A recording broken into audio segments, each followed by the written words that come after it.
Boa noite a todos e a todas. Estamos mais em uma live da Matra 12. Vou fixar o tema da live. Olá, Alzira.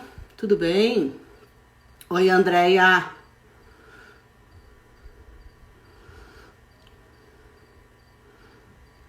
Olá, boa noite a todos e a todas. Estou tentando fixar o tema da live. Oi, Ana Paula. Oi, Érica. Boa noite. Oi, Frida.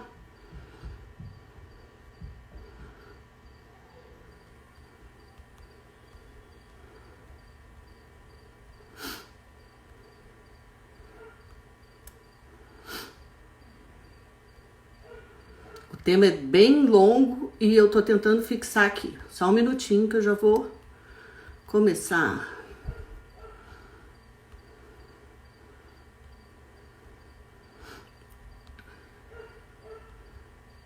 Boa noite, doutor Gustavo. Agradeço. Oi, doutor Marcelo. Que bom que já chegou. Tô fixando o tema da live. Isso, consegui. Agora eu vou convidar o nosso convidado. Olá, boa noite a todos e a todas. Muito bem-vindos, muito bem-vindas a mais uma live da Matra 12. Oi, doutor Marcelo, como está? Tudo bem? Tudo bem, tá me ouvindo bem?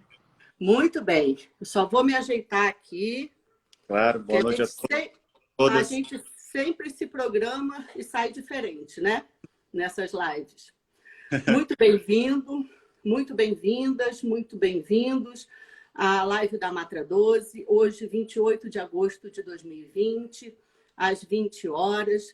Deixa eu só dar um oi para minha mãe, que acabou de entrar, mora em Brasília. A gente está sem se ver desde fevereiro, eu acho, e é muito tempo. Nosso convidado de hoje é o doutor Marcelo de Souza Volpato. Ele é juiz de direito do Tribunal de Justiça do Estado de Santa Catarina. A doutora Érica acabou de me corrigir, porque nós fazemos as lives normalmente às 20 horas. E eu acabei de dizer 19 horas. E eu gosto de registrar porque fica no Instagram da Matra 12, que hoje é dia 28 de agosto de 2020 e agora são 19 horas e 2 minutos. Bom, a nossa live é a Lei Maria da Penha e os impactos da violência doméstica nas relações de trabalho. Eu sou Patrícia Santana, sou juíza titular da Primeira Vara do Trabalho de Lages, diretora de comunicação da Matra 12 e membro do Conselho Fiscal da ANAMATRA. É uma imensa honra tê-lo aqui, porque você, que vou te chamar de você, pode? É claro. É um juiz, é o titular do juizado da vara, desculpa, é o titular do juizado do juizado da violência doméstica e familiar contra a mulher da comarca da capital. É assim que fala? Isso, exatamente. E é um órgão que foi criado com a Lei Maria da Penha, não é isso? E e pelo que eu pude ver e nós conversamos, a capital e algumas comarcas que têm esse juizado. Então, você não é só uma autoridade no assunto por ser um juiz, mas é também uma pessoa que tem um lugar de fala, que tem como mostrar os seus posicionamentos e suas reflexões, e isso é muito importante para todos nós, da Matra 12, juízas e juízes do trabalho, porque vamos falar dos impactos nas relações de trabalho, e também muito importante para aqueles que nos ouvem, advogados, estudantes e, de uma forma geral, mulheres, porque no dia de hoje eu procurei divulgar a nossa live nos grupos de mulheres que eu tenho aqui em Lages, para que a gente tenha um grande alcance e uma conscientização. Eu vou fazer agora a apresentação do nosso convidado. O juiz Marcelo Volpato de Souza é juiz de direito do Tribunal de Justiça de Santa Catarina, é titular do Juizado da Violência Doméstica e Familiar contra a Mulher da Comarca da Capital. É mestre em Ciência Jurídica pela Univale, com dupla titulação em Direito Ambiental e Sustentabilidade, né? Alicante e Espanha. Eu prefiro falar em português, porque meu espanhol é horrível e meu portunhol é pior ainda. Então, eu sou capaz de fazer aquele que fica horroroso. Então, peço desculpas. É especialista em Direito Processual Civil pela Universidade do Sul de Santa Catarina. Marcelo, muito obrigada por ter aceitado de pronto o convite. Muito obrigada pela sugestão da live, pelo material encaminhado e pelas reflexões que, nesta última semana, você pode me trazer com o seu material e com algumas colocações que você fez. Então, você tem a palavra para as suas considerações iniciais. Muito obrigada. Obrigado, Patrícia. Boa noite a todos, boa noite a todas. É uma satisfação poder estar aqui presente nesse espaço da Amatra 12, né? Pela qual tenho muito carinho. Minha esposa como juíza do trabalho, então frequento bastante, né, o espaço da Associação dos Juízes do Trabalho. E é realmente um prazer poder conversar com vocês, né, sobre um assunto do meu dia a dia, do meu trato, e os juizados da violência doméstica, né, em Santa Catarina, apenas na comarca da capital é que existe um juizado exclusivo, que trata exclusivamente dessa competência. Até por conta de distribuição, divisão de organização judiciária, de volume de trabalho, nas outras comarcas, os juízes que tratam da violência doméstica também tratam de alguns outros temas penais, por conta do volume de trabalho, né, que é característica da comarca. Mas aqui na capital, o Tribunal de Justiça, atento então ao que diz a Lei Maria da Penha, estabeleceu essa vara, esse juizado, de forma específica, exclusiva, para tratar desse assunto, dessa matéria, justamente pela importância que tem, social principalmente, e ser um marco também, uma demonstração do Poder Judiciário de que está comprometido com esse combate à violência doméstica. Então, o que eu puder de trazer, de colaborar, né, com relação à violência doméstica e fazer uma ponte, então, naquilo que isso influencia também dentro do mercado de trabalho, e aí vai adentrar dentro da área de juízo de trabalho, vai ser um prazer. Então, muito obrigada. Eu vou dizer algumas palavras do que eu sinto sobre a Maria da Penha e a Lei Maria da Penha. Eu li o livro dela alguns anos atrás, e agora reli alguns trechos que eu tinha marcado para eu poder voltar a compreender o que ela passou. E eu pude concluir o seguinte, que a Maria da Penha, que dá nome à lei 11.340 de 2006, que fez 14 anos nesse mês de agosto, 14 anos, bastante tempo, muito importante, ela tem uma história de vida que se confunde com a história de inúmeras mulheres do Brasil que sofrem violência doméstica, porque ela passou por sucessivas violências até o ponto de ver e verificar, sim, eu estou sofrendo violência. E ela quase morreu por 2 vezes.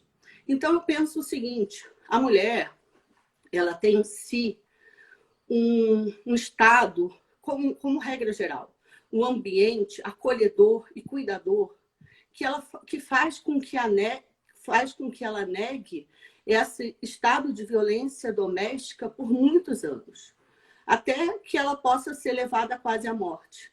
Por quê? Porque quem pratica violência, seja o marido, namorado, companheiro, pai, avô, normalmente é aquela pessoa que está do lado dela, que também deveria ter o dever de cuidado e de acolhimento. E a negativa é até com o intuito de sobrevivência na sua condição de mulher.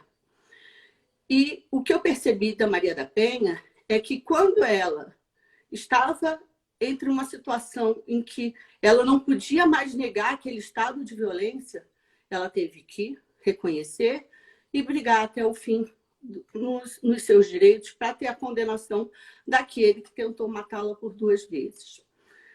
Bom, não é isso que acontece com a maior parte das mulheres, porque muitas delas voltam atrás. Mas são situações de anos, é um caminhar que a gente vai trilhar e, quem sabe, em próximas gerações, teremos situações diferentes de acolhimento e trato da mulher. Então, eu te agradeço muito e eu vou passar para a primeira pergunta. Pode ser? Vamos lá. Bom, existem homens, e de fato existem, que entendem que, na verdade, entendem de verdade, aliás, que a mulher é uma propriedade deles. A mulher é o carro, a casa, a moto, são suas roupas, seus pertences em geral.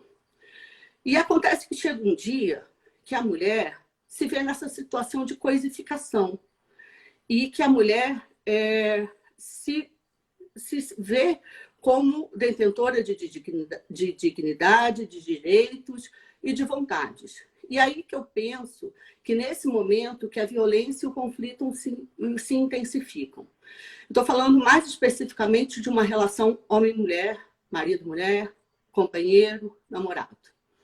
E é nesse momento que a mulher mais precisa da presença do Estado. Da presença do Estado, eu que digo do amparo do Estado. Estamos em situação de pandemia, numa situação de pandemia em que o número de violência doméstica aumentou sobremaneira, sem dúvida, fora a subnotificação que a gente com certeza existe. Então, eu pergunto, como é a atuação do juizado da violência doméstica e familiar contra a mulher, especificamente na capital de Florianópolis? Como que atua essa equipe multidisciplinar e como se dá o caminhar da mulher desde o momento que ela põe o pé na delegacia? Bom, é importante, né, esclarecer que a violência doméstica, ela é fruto, obviamente, de toda uma cultura machista, né, e de domínio do homem que foi estabelecida na nossa sociedade. Então, é algo que já está enraizado e que a gente precisa, aos poucos, ir desconstruindo, né? A mulher sempre foi muito privada do seu trabalho, muito privada do trabalho, muito privada de participar da coisa pública, né, de poder participar, por exemplo, dentro das associações de bairro, dentro da vida política. Tudo isso foi fazendo com que ela ficasse relegada, então, dentro da sociedade, a um papel secundário, a um papel de cuidadora do lar, simplesmente, e não se verificasse, não se desse um destaque a todo o potencial produtivo que as mulheres têm e tudo que elas podem fazer, né, de forma igual e muitas vezes até melhor do que os homens, né, de contribuir positivamente para a sociedade. E a partir disso, o homem foi estabelecendo alguns mecanismos para tentar dominar a mulher, né, até com a maneira de manter o seu local privilegiado ali dentro desse seu patamar na sociedade, foi estabelecendo então algumas maneiras de conseguir manter algumas técnicas. Então, dentro do ciclo da violência, que se fala muito, é importante demonstrar que as mulheres têm até mesmo dificuldade em se verificar dentro de uma relação abusiva, dentro de uma relação de violência. Porque, como ela aprendeu já desde menina que o papel dela em geral, aquele mais secundário, o homem vai praticando determinados atos e ela não consegue nem compreender que aquilo não é legal, que aquilo lá é inadequado. Porque dentro do relacionamento, né, nesse ciclo de violência, existem 3 fases assim bem características, né, que geralmente a gente pode determinar. No primeiro momento, existe um aumento da tensão entre o casal. Então, a mulher começa a perceber que há uma tensão dentro do relacionamento, mas ela começa a tentar justificar aquilo de diversas maneiras, né? Então, por exemplo, de repente ele teve um dia mal no trabalho, de repente teve algum desentendimento com algum colega, e o homem vai usando de determinadas técnicas, determinados artifícios, para tentar fazer com que isso seja intensificado. Então, ele começa a dizer que ela não fez alguma coisa direito, que ela não está cuidando bem dos filhos, que ela não fez determinada questão em casa, que ela não contribui com a família. E a mulher vai se sentindo que, muitas vezes, ela tem alguma responsabilidade sobre aquela atitude dele. E aí chega em determinado momento... Deixa eu só fazer uma pergunta. Desculpa te interromper. Isso é muito mais do que programado. Isso é instintivo, não é isso? Sim, muito. mas é algo que a gente precisa, é instintivo, né? Algo que já está enraizado. Sem querer Muitas vezes... desculpar ninguém, né? Exato, porque muitas vezes ele vivenciou, né, aquele homem, quando ele era criança, ele via isso em casa, e foi assim que ele aprendeu, e justamente a colocar esse tema em discussão vai fazer com que cada um consiga refletir melhor sobre suas atitudes, né, e verificar que essas atitudes são erradas. Porque por mais que seja um movimento pelo qual ele é um pouco até condicionado por conta de toda a criação da sociedade, todos nós temos, né, livre-arbítrio, e temos que raciocinar e repensar cada vez mais sobre todos os nossos atos, né? Então, o homem vai utilizando disso e chega um momento que há um momento em que a violência explode, né? Existe um ato de violência, física ou não, pode ser psicológica, pode ser moral, e isso segue para um terceiro momento, que é o momento do arrependimento. Então, o homem... Qual que é a dificuldade, então, da mulher de conseguir sair da relação? O homem nunca é né, ruim, nunca é agressivo, nunca é dominador durante toda a relação. Em determinado momento, quando ele verifica que ele precisa reconquistar aquela mulher, ele se mostra arrependido, ele diz que vai mudar, ele começa a praticar algumas pequenas atitudes que vão indicar que ele vai ter um novo comportamento, e aí a mulher acaba... pegando aquilo lá e tentando pensar muito, principalmente nos filhos, né? Pensa nos momentos bons que tiveram lá no início do relacionamento e tem a impressão de que aquilo lá vai poder retornar em algum momento.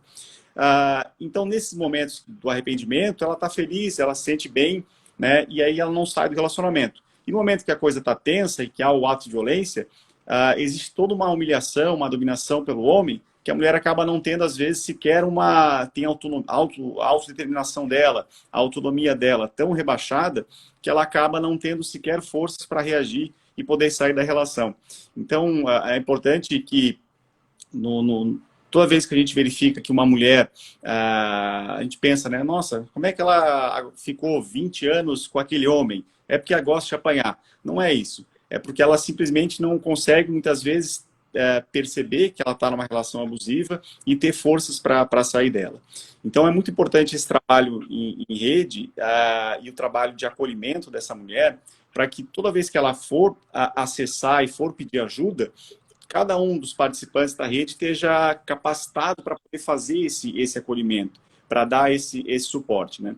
E dentro do Poder Judiciário, então, a Lei Maria da Penha trouxe a figura dos juizados da violência doméstica e criou, então, essa vara que tem uma competência bem diferenciada.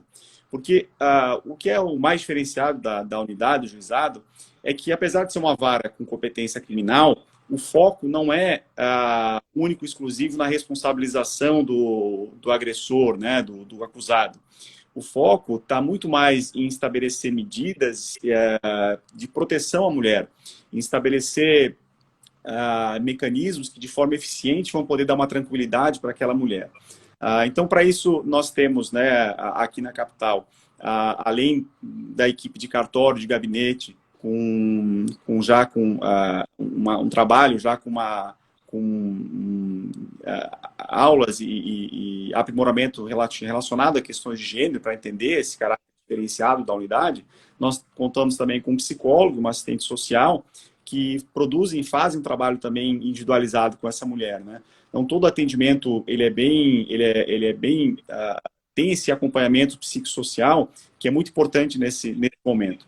A unidade, ela atua de forma na proteção da mulher, não só fazendo esse atendimento individualizado, fazendo esse acolhimento, porque esse acolhimento também é muito importante para dar um encaminhamento para as mulheres, para a rede de apoio, né, para a rede de atendimento. Ela sempre vai ter uma série de demandas que não se esgotam dentro do processo criminal.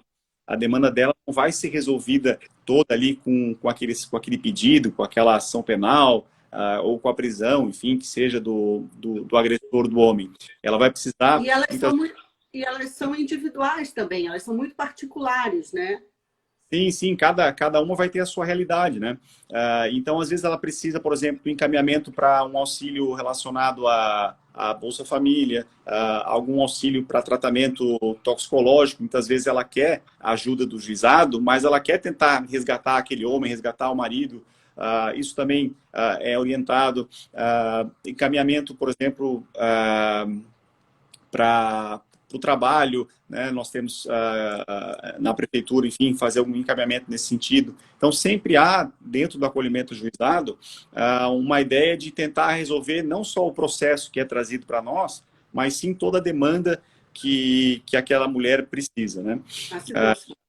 E dentro das medidas de proteção, o que nós mais utilizamos são as medidas protetivas. Por quê? Né? É um instrumento que novo no ordenamento jurídico, que veio lá, né, em 2006 com a Lei Maria da Penha, e que tem e lista, né, uma série de medidas que podem ser tomadas contra o agressor, contra o homem. O objetivo nosso é sempre cada vez mais aprimorar essa medida protetiva, justamente para que ela não seja só um papel, né? Ela não é isso. A medida protetiva, ela é um documento, primeiro, ele demonstra, né, muitas vezes é o primeiro passo da mulher em prol da sua autonomia, né, em busca da sua autonomia.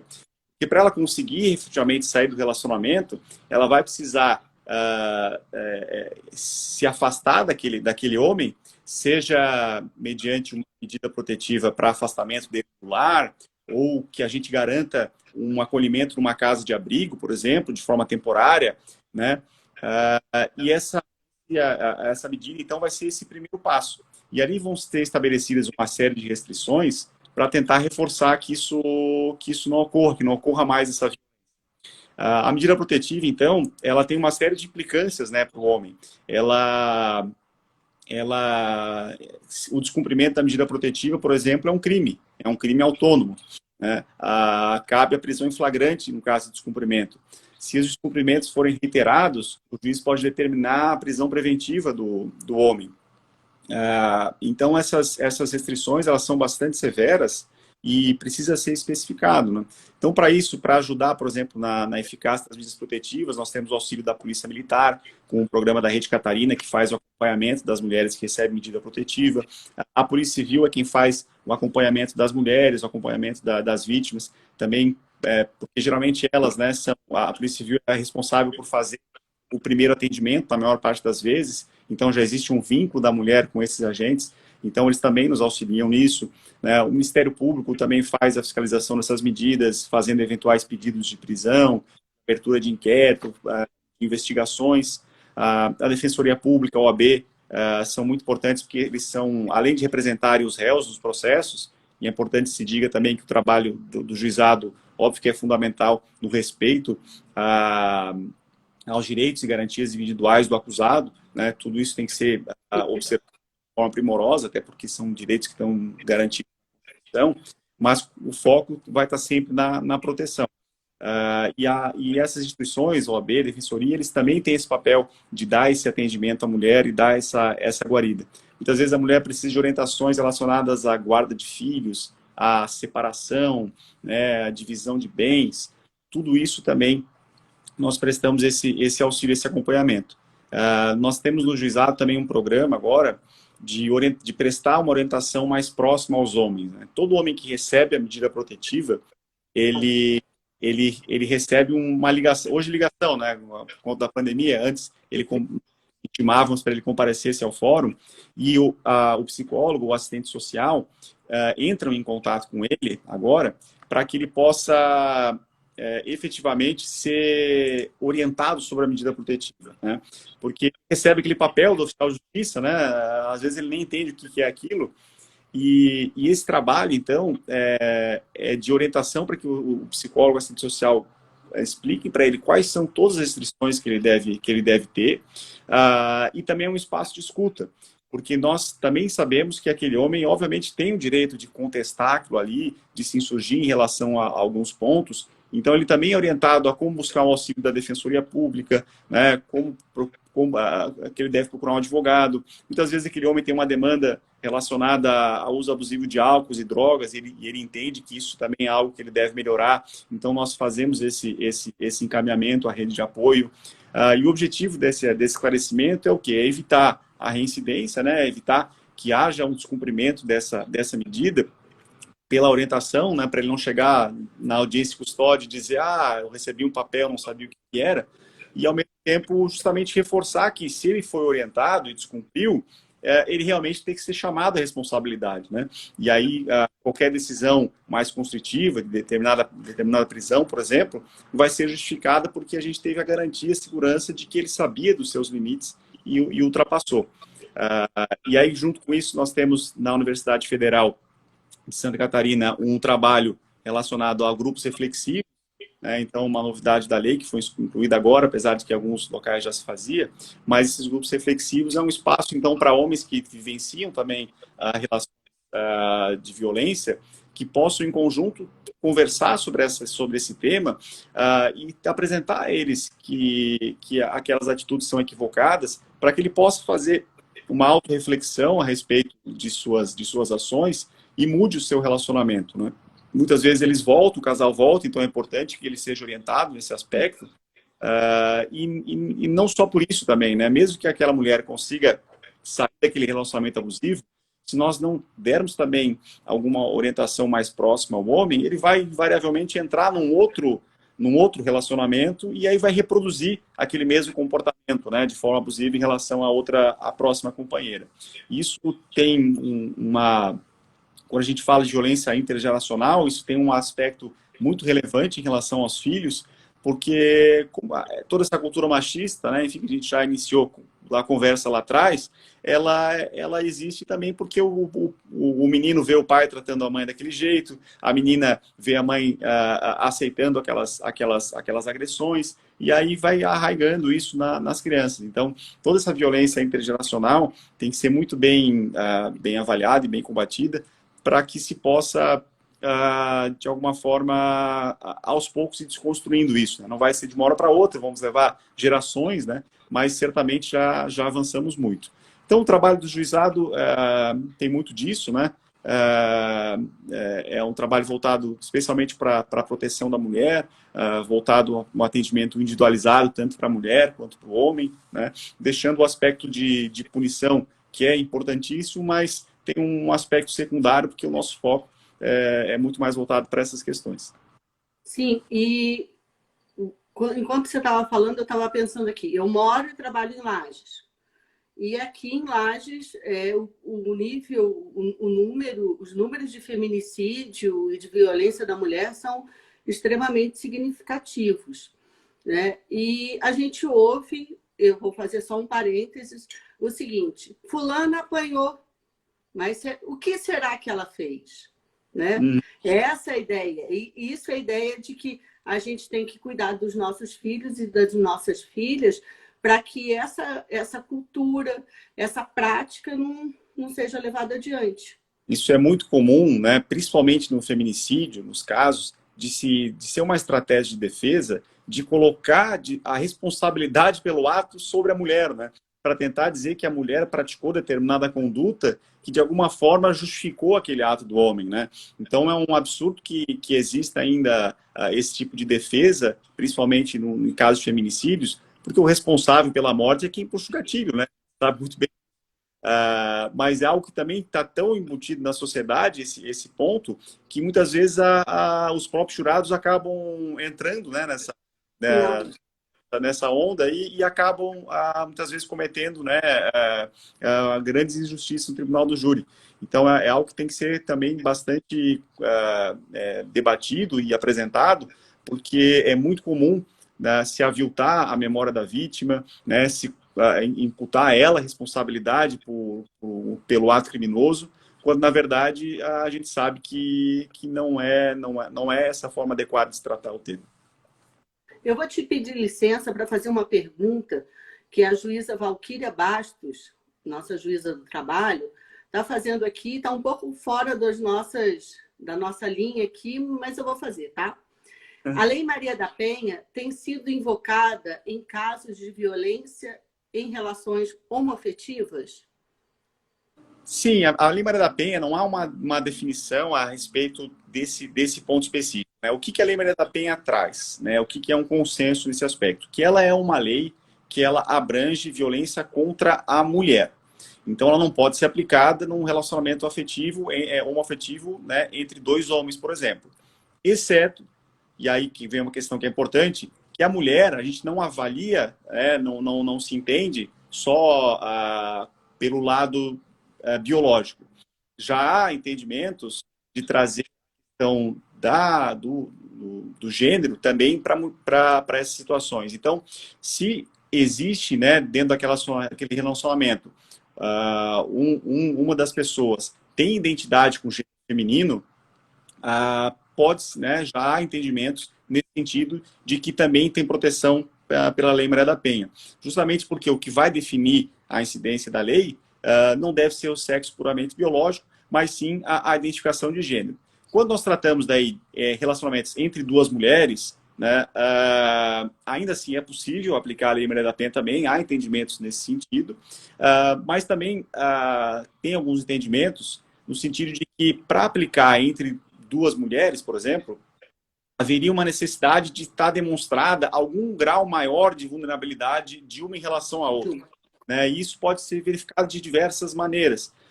Principalmente quando a gente trabalha com questões de interseccionalidade, nós temos que, muitas vezes, a condição, uma deficiência física ou uma questão de idade, por exemplo. Financeira, né? Nós temos, por exemplo, casos, é muito comum violência entre mãe e filha, né? A filha praticando alguns atos contra a mãe. E quando a gente pega, por exemplo, situações de mulheres idosas, enfim, que têm, às vezes, problemas sérios de saúde, algum tipo de deficiência,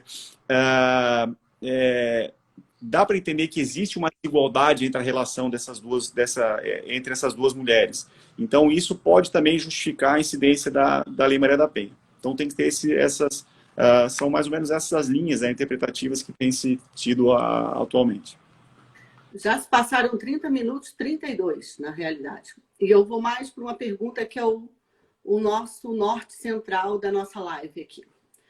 É notório que nos últimos 35 anos, o número de mulheres no mercado de trabalho cresceu sobremaneira, de forma significativa. E é certo também que governos e gestores, e aí levando em consideração o âmbito público e o âmbito privado também, conduzem as suas práticas e as suas culturas mais voltadas ao aspecto sexista, ao aspecto de gênero pró-masculino, deixando em lado questões femininas como a violência doméstica. Eu pergunto, então, quais são os impactos da violência doméstica no mundo do trabalho? Como a Lei Maria da Penha tentou ou está minorando esses impactos? Existe um estudo, né, formulado na Universidade Federal do Ceará pelo professor José Raimundo de Carvalho. É um estudo que foi encomendado, né, foi patrocinado pelo Maria da Penha e teve inclusive recebeu verbas. Só um detalhe, desculpa te interromper. Esse estudo eu tenho aqui e eu vou disponibilizar nas redes sociais da Matra 12, tá? Pode falar, desculpa. Esse estudo, ele demonstra o quê? Primeira constatação, né? Nós temos cada vez mais, nos últimos 50 anos, né, aumentou muito a participação da mulher no mercado de trabalho. Então é muito significativo hoje o número de mulheres que representam a força produtiva do nosso país. E, por outro lado, nós também temos um dado que é bastante assustador, né? Existe uma prevalência muito grande da violência doméstica. Esse estudo ele relata que cerca de 1 a cada 3 mulheres já sofreu algum tipo de violência doméstica. Não que ela vive a violência o tempo inteiro, mas em algum momento da vida, em algum momento da relação, ela já sofreu algum ato de violência que teve um impacto, então, na vida dessa mulher. Então, se a gente juntar o fato da violência ser muito presente, muito grande dentro do corpo das mulheres como um todo, e que cada vez mais elas representam um grande número daqueles do mercado de trabalho, isso nos traz uma preocupação bastante grande, que é geralmente o que a violência então vai gerar como consequência dentro do ambiente de trabalho. Então, as pesquisas elas indicam que essa violência ela atinge de forma deletéria muito profundamente a capacidade produtiva da mulher. E ela tem efeitos muito nocivos em relação aos filhos, porque também ela vai gerar como consequência uma dificuldade dessa mulher de conseguir se desenvolver, de conseguir melhorar a sua condição de vida e gerar também uma melhor qualidade para os seus filhos. Se a gente for olhar, cerca de toda vez que acontece, né, alguma violência, existem traços, né, que a gente vai verificando em relação à capacidade daquela mulher dentro do trabalho. Então, cerca de 40% das mulheres que foram vítimas de algum ato de violência, elas relatam que efetivamente aquele ato afetou o seu trabalho. Seja afetando a sua capacidade, por exemplo, de se concentrar, seja afetando o seu sono, né, a dificuldade de dormir, que daí vai ter a consequência no dia seguinte, seja dificultando, por exemplo, a sua tomada de decisões, o que é muito importante, né? Uma mulher que esteja vivenciando uma situação, não esteja tranquila dentro do seu relacionamento, ela vai ter uma dificuldade muito grande de poder ter concentração no seu trabalho, de poder tomar uma decisão de forma efetiva e de forma suficiente, né, para poder contribuir de forma adequada dentro do seu setor. Né? Relatam 40% das mulheres também relatam estresse, infelicidade. Então, todos esses fatores vão contribuir para a sua dificuldade dentro do ambiente de trabalho. E aí, o que isso vai gerar? Nós, infelizmente, jogamos muitas vezes e julgamos essas mulheres e aí reduzimos isso. Não, aquela mulher lá não dá para trabalhar, ela está com TPM o tempo inteiro, ela não tem espírito de grupo, não dá para fazer um diálogo legal com ela. Quando, na verdade, isso é um resultado, a gente reduz algo que é extremamente complexo, né, que é a violência doméstica, em coisas banais e dentro de um discurso, né, comum. Então, o que a gente percebe, né, e quando a mulher, então, tem todas essas dificuldades, isso vai acarretar o quê? Ela vai ter vai diminuir muito, ela vai ser mais suscetível, por exemplo, a ser demitida. Então, ela vai ter uma rotatividade de empregos muito maior. E a gente sabe, né, que nenhum empregador gosta de pegar também uma carteira de trabalho que a pessoa fica 2, 3 meses em cada emprego. Ele já vai ver, olha, alguma coisa de errado, né, de estranho tem nessa mulher, então não vou nem contratar.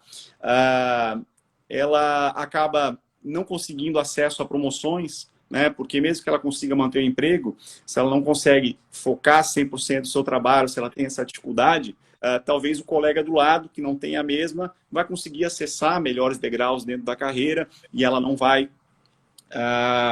E isso vai gerar o quê?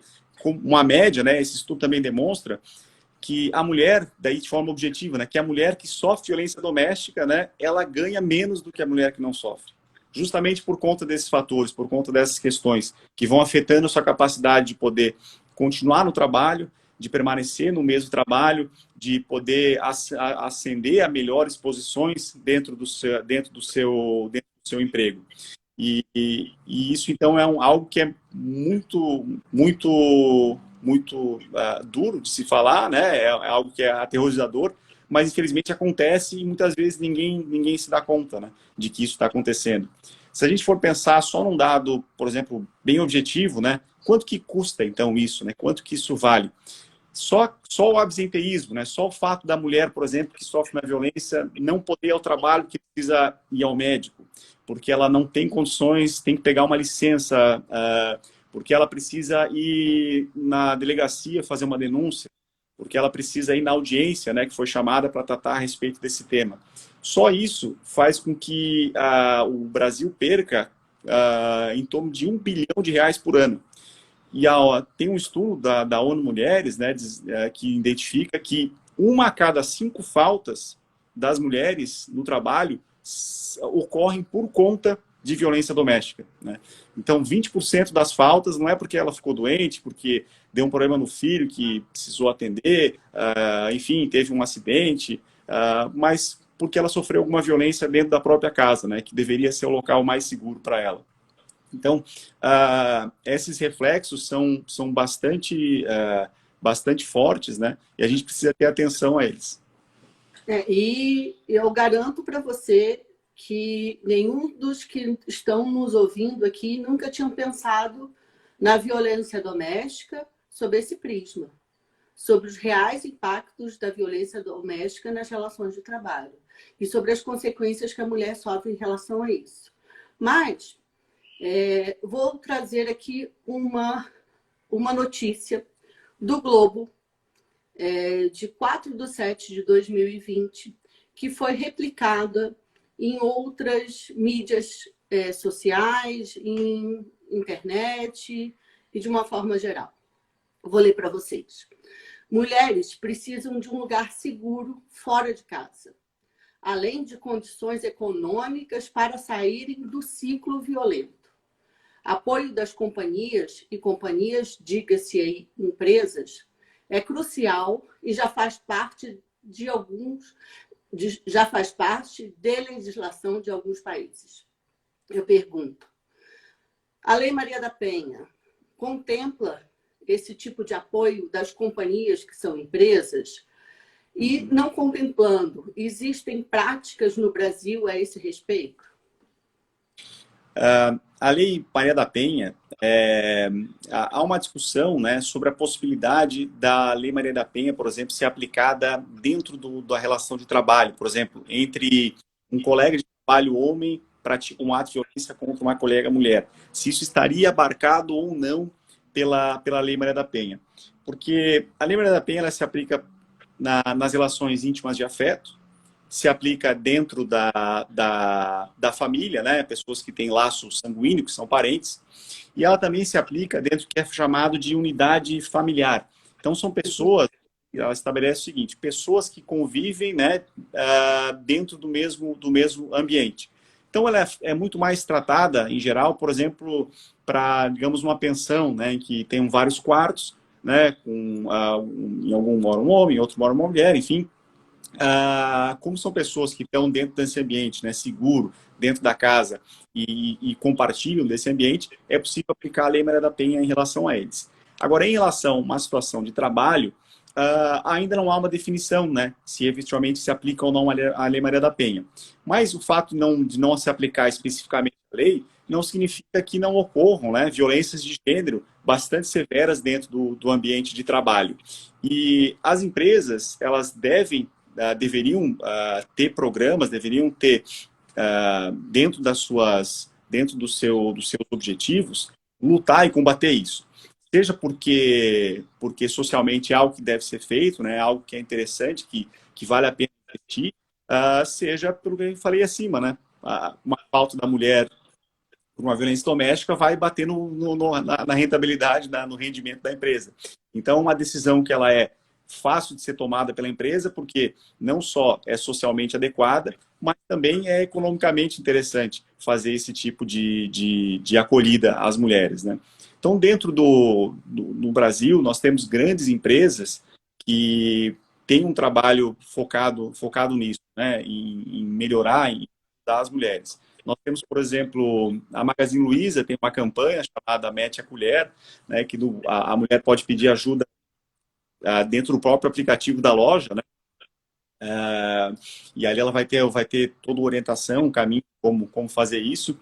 É até uma maneira de despistar, né, muitas vezes o homem, porque é muito comum também, dentro dessa questão de dominação, dele querer ter acesso ao telefone, ter acesso a redes sociais, né, saber tudo que a mulher está fazendo. Então, é algo que ela pode fazer. E essas empresas, como a Avon também fez, já tem políticas dentro da empresa em prol das mulheres. Então, por exemplo, a título de... Será que travou para vocês? Pessoal, digam se travou, por favor. Para mim, travou.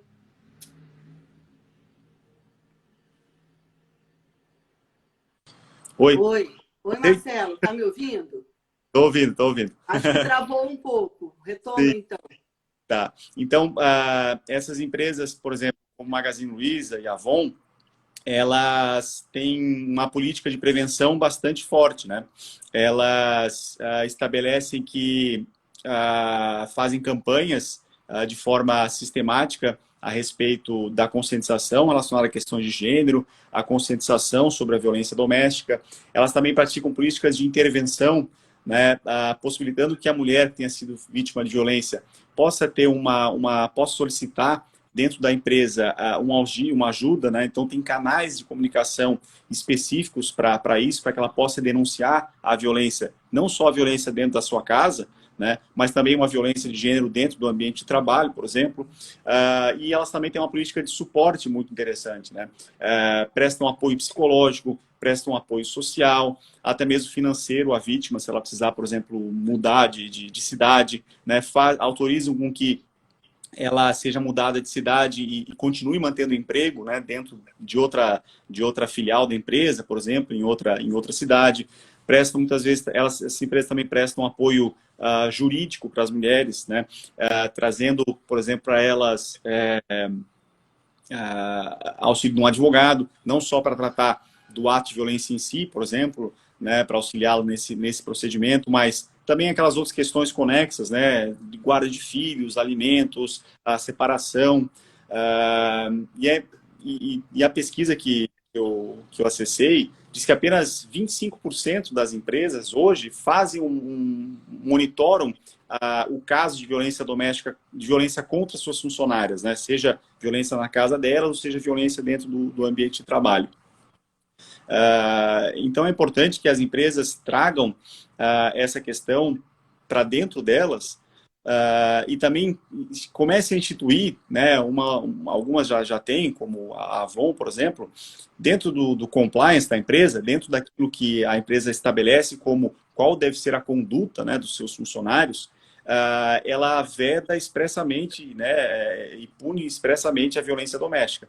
Então, em alguns estabelece, por exemplo, que a violência doméstica ou uma violência de gênero dentro do ambiente de trabalho vai gerar demissão, até mesmo por justa causa. É claro que na seara trabalhista isso vai ser discutido, né, se a validade ou não, mas isso já, quando a pessoa acessa a empresa e é contratada, já é apresentado para ela quais são as condutas que ela deve ter, qual a postura que se espera.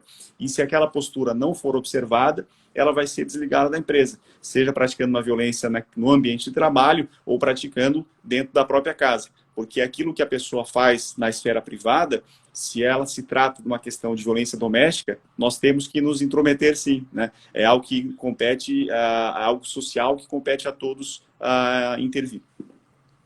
E a respeito disso, aproveitando, tem um projeto de lei número 96 de 2017, que tramita no Senado Federal, que prevê a dispensa por justa causa do empregado reincidente pela prática de crime de violência doméstica e familiar. Eu pergunto, então, essa penalização a mais, que está sendo prevista nesse projeto de lei, seria assim, eu estou te perguntando como autoridade, como uma pessoa que tem um lugar de fala, seria nos dias de hoje, uma medida de justiça ou algo que poderia levar o homem que está numa condição financeira precária, sem dinheiro, sem emprego, a praticar sucessíveis crimes de tal natureza ou outros? Essa é uma questão bastante delicada, né? Porque a gente coloca uma ponderação entre duas questões que são muito relevantes e são muito características da violência. Quando a gente coloca, por exemplo, a possibilidade, né, a determinação legal de que ele praticar um ato de violência, ele vai ser demitido por justa causa, nós estamos também mandando um recado de que aquele tipo de violência não vai ser admitida, né? De que nós não vamos, em hipótese alguma, admitir esse ato dentro da nossa sociedade. Então, se a sociedade entende que isso é importante, que é relevante, e que isso seria uma ação afirmativa adequada para que isso consiga equilibrar, então, a relação entre o homem e a mulher, é uma decisão que nós precisamos tomar, que o nosso legislador vai tomar em determinado momento. Mas, por outro lado, que o objetivo, o que é? Então, é prevenção, né? É que o homem, sabendo que ele não vai agir, não vai praticar aquele ato. Só que, por outro lado, nós temos que pensar também que, muitas vezes, afastar aquele homem do ambiente de trabalho pode gerar uma série de outras violações de direitos em relação a ele, né, pelo fato de ele não poder mais prover a própria subsistência, mas muitas vezes em relação aos filhos e até a própria mulher. Porque é muito comum, né, haver o retorno do relacionamento. Mesmo que haja um ato de violência específico, muitas vezes aquele ato é um momento só episódico dentro daquela relação daquele casal, né? E sequer há um interesse daquela mulher em que haja uma punição para aquele homem. Então é algo que é muito delicado, né?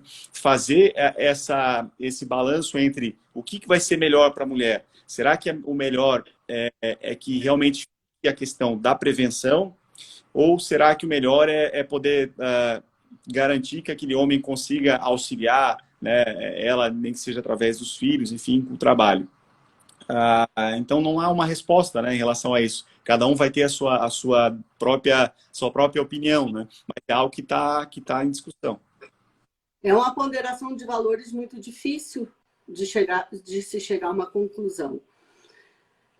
Eu só posso dizer isso nesse momento, porque eu acho que eu te respondi no WhatsApp, eu falei assim, sou a favor do projeto, aí depois eu recuei, aí depois você fica pensando, refletindo em questões trabalhistas, e é um vem e volta que faz parte do mundo ativo das reflexões e de matérias tão importantes como essa. A gente está se encaminhando até o final, para o final, então eu vou deixar de fazer várias perguntas sobre os projetos de lei e eu vou fazer uma pergunta que para mim é muito importante, porque ela se refere a uma sentença de uma juíza e uma amiga, que é a juíza Zelaide de Souza Felipe. Ela, na época, era substituta da 5ª Vara do Trabalho de Florianópolis, agora ela é substituta da 6ª Vara do Trabalho. Ela é secretária-geral da Amatra 12 e ela é bastante atuante nesse tema, mulher, filhos e amamentação. Ela proferiu uma sentença muito importante que foi publicada nas redes sociais da Amatra 12 hoje, e eu vou ler a conclusão que eu extraí da sentença para ser bem fidedigna. Ela reconheceu a agressão sofrida por empregada no ambiente de trabalho por ex-namorado como violência doméstica prevista na Lei Maria da Penha. Além disso, reconheceu a conduta machista, preconceituosa e sexista. Sem dúvida nenhuma, é uma sentença que muda paradigmas, modelos na justiça do trabalho e muito importante para ser citada por todos. Não é porque Zelaide é minha amiga. Ela fez uma... E é sua prima, né? É minha prima. Ela fez uma sentença técnica e primorosa. Por isso que está sendo citada aqui. E eu te pergunto, então, você, como juiz competente na área e titular do juizado competente, é conhecido que a Justiça do Trabalho, na maior parte das vezes, processa de uma forma um pouco mais célere do que os processos na Justiça Comum. Você pega e recebe essa sentença ali num processo que trata da mesma questão. Como é que você vai, assim, como você vai tratar essa sentença? Esse precedente, esse reconhecimento na Justiça do Trabalho sobre uma questão de violência doméstica e o enquadramento na Lei Maria da Penha. Bom, primeiro deixar um beijo, né, para Zé, que está nos assistindo aqui, está nos acompanhando, e parabéns, né, pela decisão. O que há de extremamente relevante na decisão? O caso era um casal, né, ex-casal, eles eram ex-namorados, mas eles trabalhavam na mesma empresa, então dividiam ali o mesmo setor de trabalho. E houve, né, um ato de violência praticado por ele contra ela dentro do local de trabalho. Então, o que nós verificamos disso, né? Primeiro, não há dúvidas da incidência da Lei Maria da Penha, porque ela não se aplica só àqueles casos em que a pessoa está dentro do relacionamento, né? Uma vez encerrado o relacionamento, a lei ela mantém a sua incidência. Até porque, justamente, muitas vezes é quando encerra o relacionamento que começam, né, todos os maiores problemas. Então, sempre vai haver esse vínculo, né, entre aquele homem e aquela mulher, e ele sempre vai estar sujeito à Lei Maria da Penha se ele praticar qualquer ato de agressão contra aquela mulher.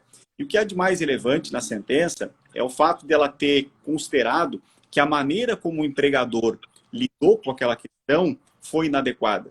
Que o empregador, ele deveria ter observado que aquela mulher, né, numa violência doméstica, estava numa situação de vulnerabilidade, deveria fazer o acolhimento dela, quando na verdade ele fez o oposto. Né? Então aquela mulher foi prejudicada dentro do seu trabalho quando ela era uma vítima. Ela era uma pessoa mais vulnerável dentro daquela relação. A empresa não observou a necessidade, por exemplo, de manter aquele casal depois que ela retornou do trabalho, né, de uma licença médica, de manter o afastamento, por exemplo, dos dois dentro do ambiente de trabalho e de fazer a escolha adequada, que era de desligar aquele funcionário e de manter aquela que era a vítima em na situação. Então, ela foi vítima não só do homem, mas foi vítima também do seu empregador. Então, a importância de mostrar que a violência doméstica, ela tem sim impactos dentro do ambiente de trabalho, né? Que ela deve, todos devem observar isso, né? E que as empresas também devem ter esse cuidado ao tratar dessas questões. Então, sem dúvida nenhuma, é um importante precedente para nós, juízes e juízas do trabalho. Zelaide, como sempre, muito à frente do seu tempo. Seja em matéria dos assuntos de mulher, de crianças, licença maternidade, e eu louvo aqui a atuação dela. Bom, nós temos 3 minutos, eu vou deixar de fazer as últimas perguntas que tem ali, porque se tratam de questões específicas sobre o projeto de lei. De repente, mais para frente, nós marcamos a Live 2, Maria da Penha, e quero te agradecer muitíssimo pela sua presença, pela sua disponibilidade. Quero dizer, Renata, já era fã, já sou mais fã ainda. Muito obrigada. E você tem a palavra para as suas considerações finais. Bom, primeiro, Patrícia, agradeço, né, novamente por ter disponibilizado esse espaço. É muito importante que a doméstica é algo que é comum a todos, né? Todos nós temos essa vontade, esse interesse em tratar do tema, em trazer o tema à discussão, né? E procurar, em todos os espaços, demonstrar a nossa preocupação com essas questões. Então, como nós temos esses interesses que são, obviamente, comuns a todos, temos que estreitar, né, esses laços. E muitas vezes trazer alguns aportes, né, daqui que nós trabalhamos dentro da justiça estadual, dentro das questões relativas ao gênero, e conseguir trazer isso também para a justiça do trabalho e começar a abrir, então, um pouco os olhos também dos juízes na necessidade de ter esse cuidado, né, de quando for verificar um processo trabalhista em que haja uma discussão envolvendo um tipo de violência contra a mulher, de ter esse cuidado, de ter essa percepção de que quando a gente trata de violência doméstica ou de violência de gênero contra a mulher dentro do espaço de trabalho, nós temos que ter um olhar diferenciado, né, que a gente chama de lente de gênero. Precisamos olhar para aquela questão pensando que a mulher ela tem uma vulnerabilidade a mais, né, justamente dentro desses espaços, pela sua condição social, por tudo aquilo que a sociedade acabou impondo, né, à mulher. E aí nós, como atores do Poder Judiciário, responsáveis por garantir esses direitos, temos que ter essa sensibilidade e de equacionar todas essas questões para poder dar o apoio e o suporte necessário a essas mulheres. Então, agradeço, né, novamente e deixo aqui um grande abraço a todos. É um tema muito difícil, é um tema muito caro, diz respeito a direitos humanos e que sofre alguma resistência de homens, inclusive mulheres. Eu vou terminar lendo o artigo 2º da Lei Maria da Penha, que eu entendo que possa servir de mantra para todas nós mulheres. Toda mulher, independentemente de classe, raça, etnia, orientação sexual, renda, cultura, nível educacional, idade, religião, goza dos direitos fundamentais inerentes à pessoa humana, sendo-lhes asseguradas as oportunidades e facilidades para viver sem violência, preservar sua saúde física e mental e seu aperfeiçoamento moral, intelectual e social. Marcelo, um beijo para você, para a Renata, para as crianças. Fiquem bem, fiquem com Deus. Um beijo para todos, boa noite, bom final de semana e tudo de bom. Muito obrigada. Grande beijo a todos. Tchau.